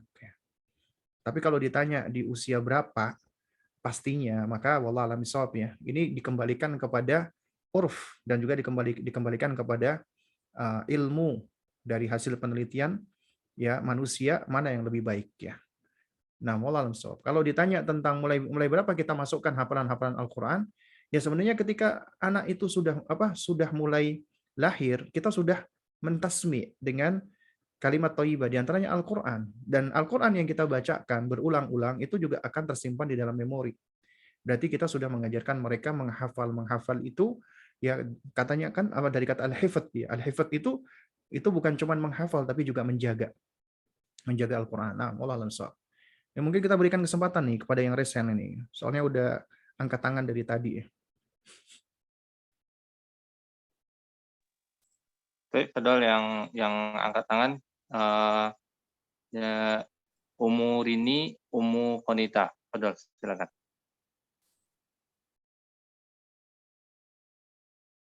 Jadi seharusnya kalau yang benar, yang adil, kita dahulukan yang angkat tangan duluan ini. Dari Firda dulu nih. Firda Umu Umar. Nah. Halo, Assalamualaikum Ustaz. Waalaikumsalam warahmatullahi wabarakatuh. Ya Ustadz, tadi terkait dengan materi yang sebentar Ustadz. Mendidik anak dengan aturan dan atensi. Saya punya anak usia 2 tahun Ustadz.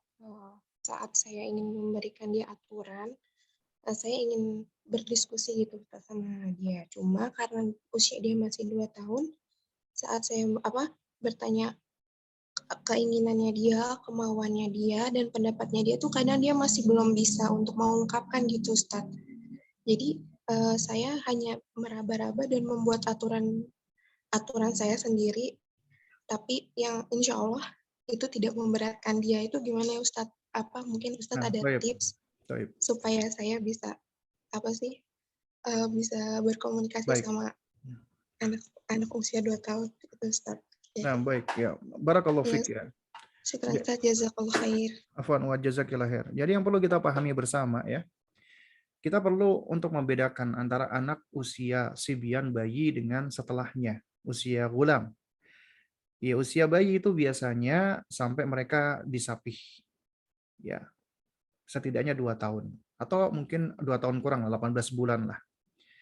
Nah, itu kalau kita perhatikan ya, metode yang diterangkan oleh para ulama dan para ahli pendidikan, usia dari 0 ya, dari bayi sampai di usia dia disapih, itu sebenarnya usia pembentukan habit sebenarnya dari orang tua, ya, membentuk atau membangun kebiasaan anak dari semenjak bayi sebenarnya, ya. Jadi tidak dengan cara kita ini ya, tidak dengan cara seperti yang saya sampaikan tadi, itu kita bersepakat sama anak, karena memang belum usianya, masih belum waktunya gitu loh. Artinya yang paling tahu tentang kondisi mereka adalah kita orang tua, ya. Dan lagian mereka juga belum mampu untuk berkomunikasi, ya. Artinya mereka belum mampu untuk bicara jelas, ya. Jadi kita udah ajakin mereka bernegosiasi dalam aturan adalah ketika mereka sudah, ya minimal mereka sudah mampu untuk mengungkapkan perasaan, pikiran, gagasan, emosi, dan yang semisalnya. Ya, tapi kalau masih belum bisa, maka kita fokus dulu ke situ ya. Maksudnya agar anak itu sudah mampu untuk mengungkapkannya gitu loh. Itu yang menarik adalah Syekh Yusuf Muhammad Al-Hasan di dalam Al-Wajiz fi Tarbiyah. Beliau ketika menerangkan tentang mendidik anak usia bayi, itu sebenarnya ya ketika bayi lahir itu kondisinya kan memang random, acak ya. Dia akan tidur kapanpun dia mau, dia akan buang air kapanpun dia mau, dia makan dan lain sebagainya. Artinya memang acak, random. Ya sesuai dengan kondisi tubuh dan seterusnya. Nah, itu kata Syekh, itu sebenarnya sudah bisa dilatih. Orang tuanya sudah bisa melatih ya untuk membentuk waktu-waktu rutinitas kebiasaan. Udah dibiasakan dia tidurnya jam berapa, bangun jam berapa, itu pelan-pelan. Tapi bisa. Misalnya ibunya menyusui anak itu memang ketika anak haus memang kita berikan minum, tapi itu bisa pelan-pelan kita bentuk. Jadi misalnya dia minum itu pas malam atau ada waktu-waktunya jam sekian. Agar apa? Supaya dia bisa tidur di jam sekian, bangun di jam sekian, kemudian dia bisa dimandikan di jam sekian. Kemudian juga secara psikologi tubuhnya itu juga dia akan kurang lebih kita bisa estimasi dia akan ngempupnya jam berapa, dan itu memang awalnya acak random, tapi pelan-pelan kita bisa. Dan kata Syekh Yusuf ini ternyata bisa dilakukan gitu loh, dan banyak yang berhasil. Dan orang tua yang sudah membiasakan rutinitas atau habit seperti ini dari semenjak bayi, itu anaknya akan tumbuh lebih baik dalam hal intibat, dalam hal kedisiplinan. Tapi beda halnya dengan orang tua yang mengikuti polanya bayi. Seharusnya bayi itu mengikuti pola kita orang tua. Tapi ini mengikuti pola bayi. Artinya diikutin acaknya, randomnya, tanpa disadari oleh orang tua. Ternyata random tersebut membentuk habitnya anak itu malah malamnya nggak tidur, siangnya tidur, atau paginya tidur gitu loh. Ya padahal kita berusaha ini supaya malamnya itu tidur, paginya dia mungkin kita ajak bermain keluar ya. Jadi kurang lebih seperti itu. Ya. Nah, jadi kalau kita sudah dari bayi sudah bisa kita bentuk ya pelan-pelan habitnya, maka tentunya untuk berikutnya kita bicara tentang aturan, karena nggak lepas juga dari rutinitas itu bisa. Anak 2 tahun bisa saja, misalnya kita sudah berikan aturan tentang makannya dia. Ya, misalnya makan dia kita larang banyak-banyak makan manis-manis misalnya. Ya, jadi kita batasi. Kemudian misalnya ketika kita ajarkan mereka dari pelan-pelan ya, toilet training, minimal dia bisa ngomong sama uminya. Umi, aku empuk misalnya. Ya. Nah, berarti kita apresiasi, Masya Allah. Kemudian kita ajak di kamar mandi meskipun dia masih belum bisa istinja, belum bisa cebok. Kita pelan-pelan ajarkan. Nah, itu bagian dari ya kita membuat aturan. Sebenarnya gini loh, aturan itu nizam ya, itu kita buat itu untuk membentuk keteraturan dan kedisiplinan. Adanya rutinitas yang baik gitu loh.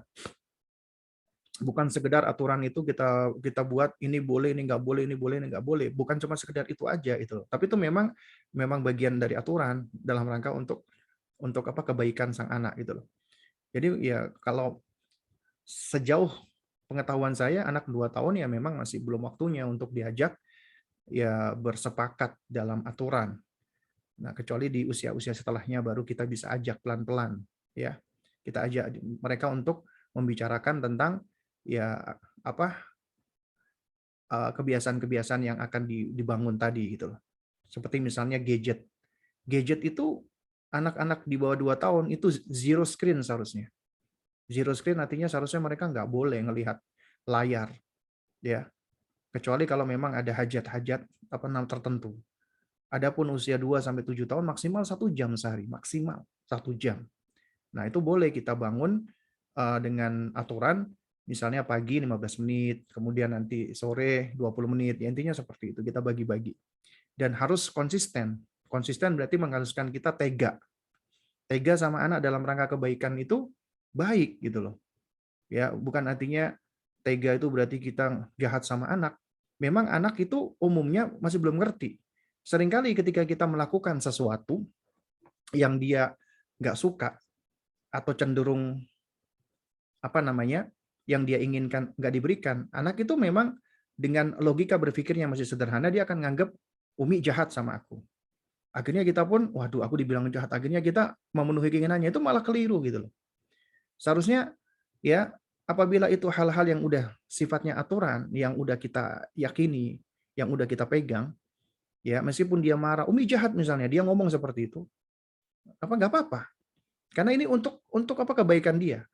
Tapi setelah itu kita tunjukkan kasih sayang, ya. Setelah itu kita dekati, kita peluk dia, kita katakan, Umi sayang sama kamu loh, Kak, Dek, ya.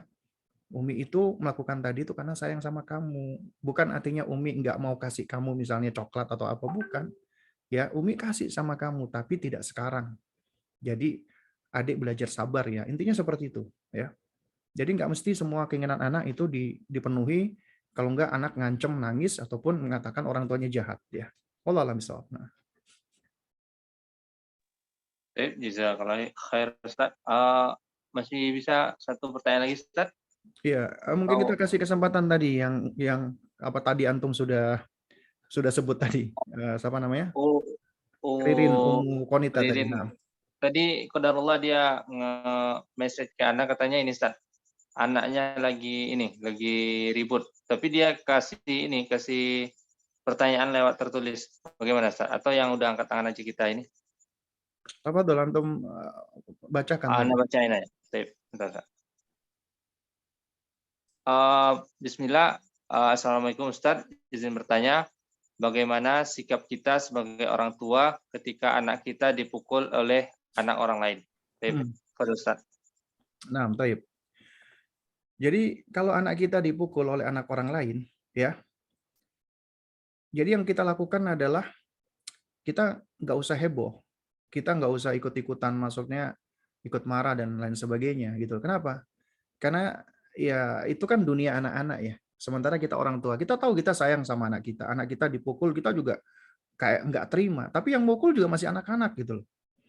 Ya seakan-akan kita, wah ini ini nggak benar. Jadi yang paling tepat adalah ketika anak kita itu dipukul oleh anak lain, maka yang pertama kita amati dulu, kita observasi, kita lihat apa yang dilakukan oleh anak kita. Karena itu proses pembelajaran untuk anak kita. Karena dia di dalam hidup akan menghadapi berbagai macam problematika kehidupan gitu. Jadi jangan langsung kita intervensi, jangan langsung kita ikut-ikutan, jangan langsung kita kita bantu, jangan. Itu malah kita akan membuat anak menjadi lembek, membuat anak menjadi sangat bergantung kepada orang tuanya. Jadi kita biarkan dulu. Kita lihat apa yang akan dia lakukan gitu loh. Ya. Kalau misalnya dia dipukul, dia memukul balik ya temannya, ya juga jangan langsung kita segera bereaksi, biarkan dulu gitu loh. Ya, biarkan itu anak-anak itu misalnya berantem. Karena berantemnya anak itu belum tentu jelek gitu loh.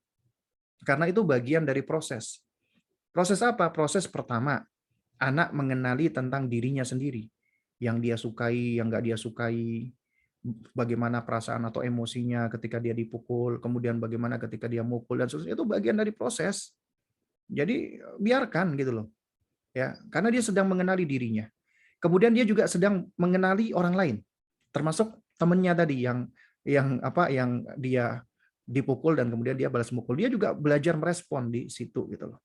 Dia belajar untuk merespon, ya. Nah, itu juga bagus. Artinya dia juga belajar. Kemudian yang ketiga, juga ini life skill dia untuk menghadapi masalah, problem solving juga gitu loh. Juga ketika menghadapi hal-hal. Ya, kadang-kadang memang tiap anak unik ya. Ada yang dipukul dia diem, ada yang dipukul dia nangis, ada yang dipukul dia bales. Macam-macam memang karakteristiknya anak-anak. Jadi kita jangan langsung melihat karakternya anak itu, kita langsung bandingkan dengan anak lain. Karena tiap anak itu unik. Kadang-kadang ada orang tua, kamu dipukul, balas pukul dong. Karena dulu kita waktu kecil bisa jadi kita ya mungkin seperti dia gitu loh. Kita dipukul, kita nggak balas, kemudian akhirnya kita nyimpen dendamnya sekarang gitu kan. Atau mungkin ya ternyata orang tua kita mendidik kita untuk balas pukul misalnya. Jadi biarkan dulu, karena itu dunia interaksi anak-anak, biarkan dulu mereka berinteraksi. Ya, kalau misalnya sudah bahaya baru kita intervensi. Kemudian setelah itu ya mereka misalnya udah berantem nih, nangis-nangisan, biasanya nangis, baru kita mendekati dengan cara yang baik. Misalnya kita tanya, kenapa adik kok menangis, kakak kenapa? Nah, coba suruh mereka untuk menyampaikan apa yang mereka rasakan. Biar mereka belajar tuh. Aku dipukul Mi sama ini Mi. Nah, terus ajari mereka untuk gantian ngomong. Ya misalnya yang satu enggak dia mukul, nah itu biarkan gantian. Jadi kita di situ punya karena kita orang dewasa gitu. Kita pernah jadi anak-anak. Sementara anak kita belum pernah menjadi dewasa. Jadi kita harusnya lebih punya wibawa sebenarnya. Artinya ya misalnya mereka berantem, mereka nangis, mereka lapor kepada kita, jangan kita langsung segera bereaksi. Ya kita menempatkan diri harus objektif dong gitu loh. Kita tanya, ini kamu kenapa menangis? Kita tanya lagi temennya, kamu kenapa menangis? Baru kita tanya siapa yang mukul duluan. Baru kemudian kita tanya misalnya, apa kamu kenapa mukul dia? Kalau dia sudah bisa ngomong, kalau belum bisa ngomong ya berarti kita masih memaklumi karena dia belum tahu gitu loh. Karena ini anak-anak masih belum tamis ya. Jadi intinya kalau itu anak-anak masih kecil ya, masih belum tamis, mereka berantem seperti itu itu mah dunia anak-anak yang kita nggak perlu khawatir. Tapi kalau anak kita udah SMP, nah baru kita juga patut concern kalau udah gede ya. Apalagi intinya udah di atas 10 tahun gitu kan. Atau udah di atas usia 7 tahun ke atas misalnya berantem mereka. Ya itu juga kita lakukan pendekatan, jangan langsung bereaksi, jangan langsung kita merespon, kita biarkan dulu dan kita dengarkan dulu. Ya, biarkan dia curhat dengan kita, biarkan dia menyampaikan apa yang ada di dalam hatinya dan sebagainya. Baru kemudian kita berikan arahan. Baru kemudian kita berikan nasihat. Jadi sebenarnya kita bukan artinya ngajarin anak ketika dipukul balas pukul ya. Juga bukan artinya ketika anak dipukul kemudian kita ngajarin juga sabar jangan mukul, bukan. Biarkan mereka menghadapi masalahnya. Ya. Karena kalau kita intervensi khawatirnya ketika mereka dipukul kemudian kita ajarkan untuk balas mukul, itu mereka akan belajar juga bahwasanya kalau ada masalah berarti harus diselesaikan dengan cara fisik. Atau misalnya ada anak dipukul kemudian kita bilang ya udah nak sabar ya nak jangan memukul, itu juga akan mengajarkan anak bahwasanya dia nggak perlu untuk membela dirinya, padahal kita perlu mengajarkan dia itu adalah sosok anak yang bernilai dan berharga yang harus dia pahami, dan ketika dia dibegitukan seharusnya dia merasa marah, kecewa dan seterusnya gitu loh. Nah, jadi intinya kita biarkan asalkan itu tidak berbahaya, baru kemudian kita arahkan. Baru kemudian kita kasih nasihat ya. Misalnya kita sampaikan jadi ini bagian dari kita mengajarkan mereka berempati, dan itu memang berat buat anak-anak usia dini ya. Nah, tapi kita perlu ajarkan misalnya ketika dia habis dipukul kita peluk dia, kita validasi perasaannya dulu gitu kan. Umi tahu adik pasti sedih ya, soalnya adik tadi nangis, soalnya adik tadi dipukul. Kemudian kita tanya, itu kamu dipukul sakit nggak tadi? Kadang-kadang sih sakit-sakit biasa aja gitu kan. Oh sakit ya, yang sakit yang mana? Oh gitu ya, itu Dek ya, yang sabar ya Dek gitu. Ya sabar ya Dek. Nah kemudian baru kita ajarkan kepada anak kita pelan-pelan ya.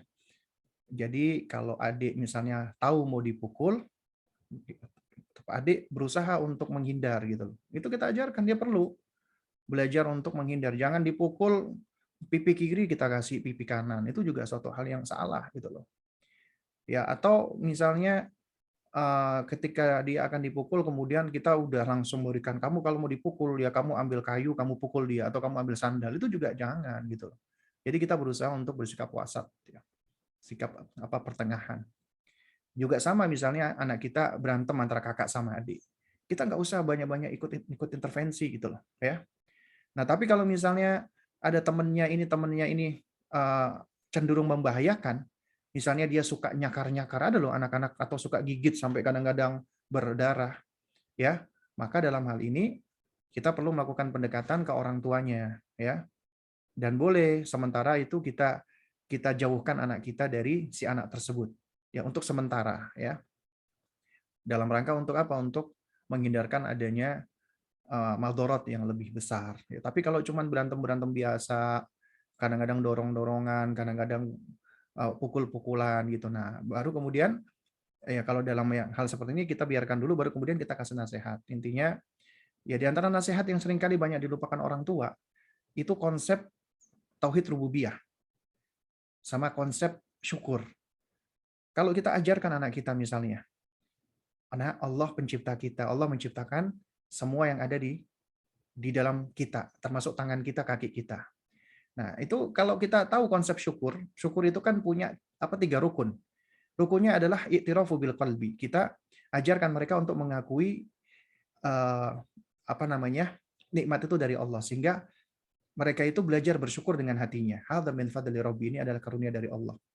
Allah yang kasih kamu tangan, nak, Masya Allah. Allah maha baik ya, nak. Itu agar terbangun di dalam hatinya, Allah maha baik. Berarti ini tangan adalah karunia dari Allah. Jadi dia belajar bersyukur dengan hatinya. Kemudian dengan lisan, ya, atau lafudz bilisan. Di antaranya bertahmid alhamdulillah atau tahadduts bin nikmah. Kemudian yang ketiga, nah ini yang seringkali banyak dilupakan. Mempergunakan nikmat tersebut dalam rangka untuk ketaatan, tidak untuk kemaksiatan. Kita ajarkan misalnya tangan digunakan untuk kebaikan, tidak digunakan untuk memukul, tidak digunakan untuk menyakiti. Itu konsep. Ya. Jadi misalnya kalau anak kita misalnya dia dipukul kemudian dia balas mukul, nah itu baru kita ajarkan boleh. Ya. Tangan tidak digunakan untuk menyakiti. Tapi kalau kamu misalnya dalam rangka untuk menghindar, ya misalnya ada mukul kamu menangkis, itu boleh gitu loh. Ya. Tapi jangan sampai kita gunakan anggota tubuh kita itu untuk menyakiti anak lain, ya. Nah, jadi kalau ada anak yang apa namanya pemaaf, ya belajar untuk memaafkan, Masya Allah gitu loh. Meskipun ada anak yang sulit memaafkan, dia marah, dia dendam, itu juga ada. Tipikal-tipikal anak itu kan beda-beda. Kita sebagai orang tua berusaha untuk mengenalinya dan melakukan pendekatan yang berbeda-beda sesuai kondisinya. Jadi nggak bisa digeneralisir, nggak bisa ditakmim, nggak bisa digebiah-uyah, ya. Nah, wallahu a'lam bishawab. Baik, jamaah sekalian muliakan Allah ya, karena sudah pukul 9:30 ya. Jadi mungkin kita cukupkan dulu sampai di sini, dan mohon maaf ya kalau tidak semua pertanyaan bisa dijawab ya di kesempatan ini. Ya mudah-mudahan insya Allah nanti di waktu yang lain ya, dan kita memohon kepada Allah agar Allah berikan kita kesehatan, Allah berikan kita juga hidayah taufik dan semangat untuk terus belajar. Dan kita juga meminta kepada Allah agar Allah Subhanahu wa taala meluruskan langkah-langkah kita dan memudahkan semua urusan kita dan menjadikan anak-anak kita anak-anak yang soleh, dan Allah kumpulkan kita semua di jannahnya kelak insyaallah taala. Mungkin ini yang dapat saya sampaikan, kurang lebihnya saya mohon maaf apabila ada hal-hal yang kurang berkenan. Barakallahu fikum jami'an. Penutup saya serahkan kembali kepada moderator kita. Nah. Jazakallah khair Ustaz atas waktunya. Semoga ilmu yang disampaikan bermanfaat untuk kita semua.